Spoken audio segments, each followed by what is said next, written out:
Welcome back, artists. Okay, today we are working with the sketchbook that you picked up last week and the pencils in the supply bag that you got from school.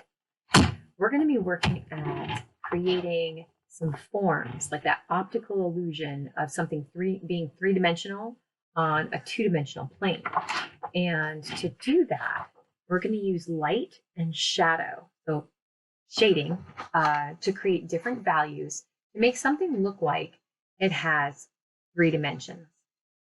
Okay, let's explore the tools that you have and how we can do that. All right, artists, you have 4 pencils in your bag and 1 smudge stick.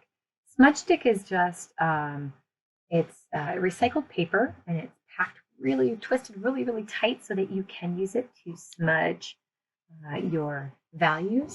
And then you also have these 4 pencils. Let's turn them around and see what pencils are in there. If the pencil pins were divvied up correctly, you should have a 6B, a 2H, a 4H, and a 6H. To put those in order, I'm going to say that in the center of our pencil scale is an HB. Right? Center of the pencil scale. Heading upwards from there, we've got 2H, 3H, 4H, up to the 6H. And as it goes higher and higher in number, the graphite on the pencil gets harder and harder.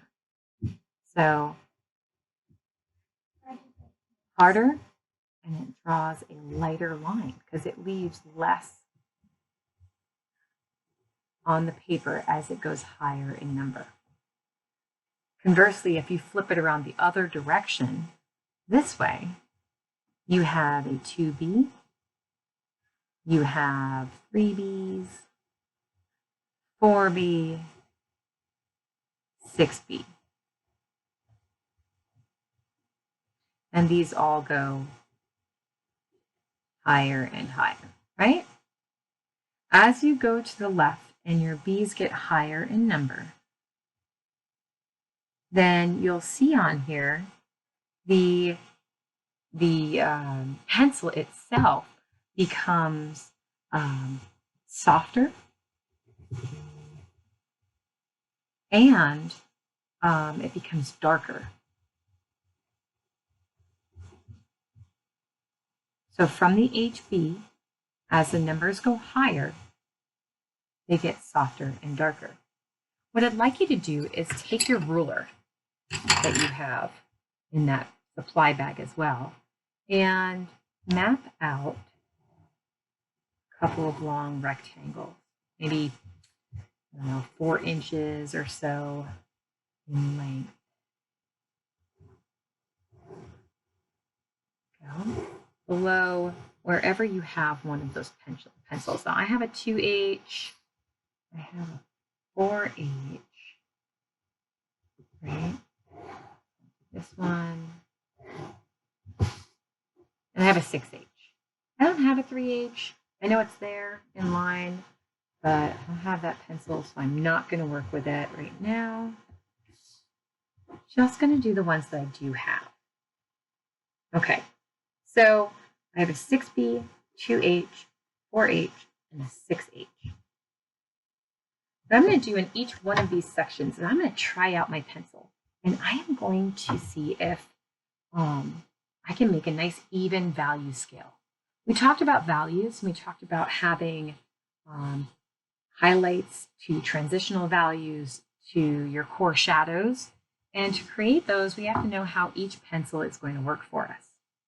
This is my 2H pencil. So I'm going to start all the way at the end and just go in order because I think it's easier that way. And I'll go in here and I'll say, okay, I'm going to press hardest at one end to create the darkest that this pencil can without scratching through the paper. I'm going to release the pressure a little bit, press less as I come down, and see if I can get a value scale that is going to somewhat evenly change from dark to light. Lighter, lighter, and lighter as it comes down. Okay, and then I'm going to switch to my 4H and try it with my 4H. Same thing, value scale as it comes. I'm driving down an empty freeway, no waiting for the light to change. I'm seeing the sunrise behind me.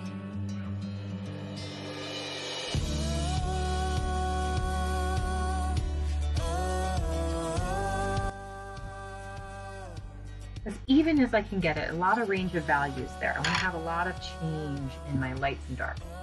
And then now here's the big flip, right? We're going to go all the way down to the 6B.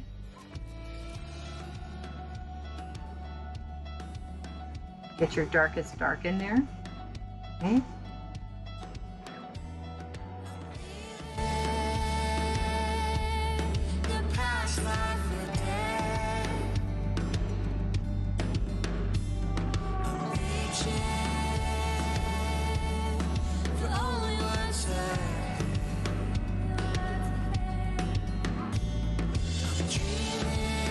At the end of that, you should have multiple value schemes with different pencils. And you kind of know how those will work. To show you the difference between the H and the shading, right?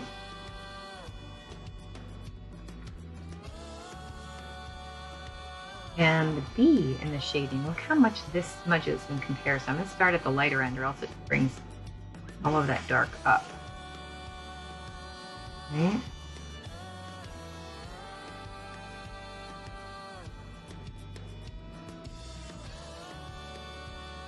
In fact, that 6B leaves so much on there that I could then go in and take this and use it for shading because there's so much graphite left on my smudge stick.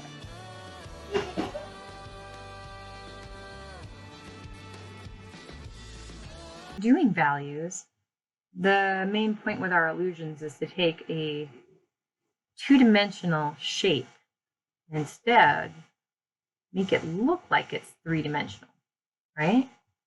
Let's say we have this. We have two circles. I want to make the one on the right have a light source.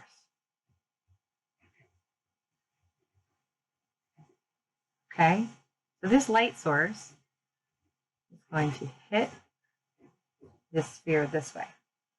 That means that the highlight is going to be directly in front of where the light source is, because this is probably the lightest area where the light is going to bounce off the most towards your eye from that light source.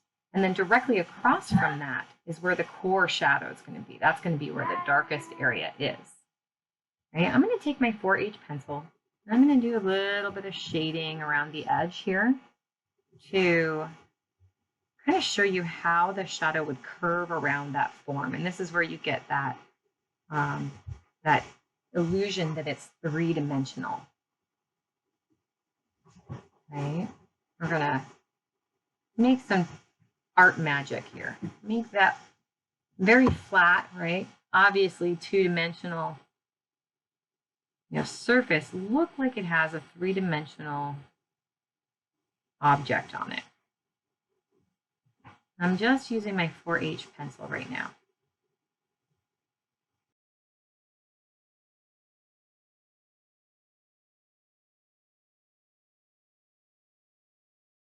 Now at this point, it does look like it's rounded, right? It's not a perfect circle. I can go in now and start in the lighter areas and then kind of work my way down. I can use my smudge stick a little bit to kind of even out that linear quality that I had to it there. I'm driving Remember, the smudge stick picks up a little bit of the graphite as well. So now it's a little bit, it's lost its definition a little. And I'm okay with that because now I'm going to go in with my 6B. And that 6B is that one that really leaves quite a bit in there. And I'm going to go around and figure out where my foreshadow is.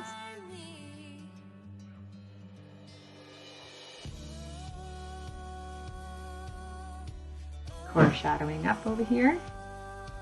Get some definition, not too far over. And already you can see that it is getting that curve back to it.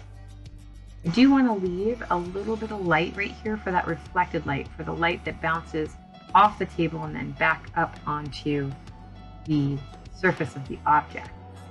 And you can really see it if I put in cast shadow, which is the shadow on the table or the dresser or wherever it is that this is sitting, right? The sphere is sitting here. So, and it also makes it look like it's sitting on the ground there. Grounded, it's not floating. Go in, add a little bit more foreshadow in here. And I can go back in with my smudge stick. Dull that down a little bit. And your edge a little bit cleaner up here. Just pull this out a little bit so my transitional values are there. There we go. And the last thing that I can do is I can go in and I can erase where it's a circle. And I was talking about the highlight because we don't need a circle.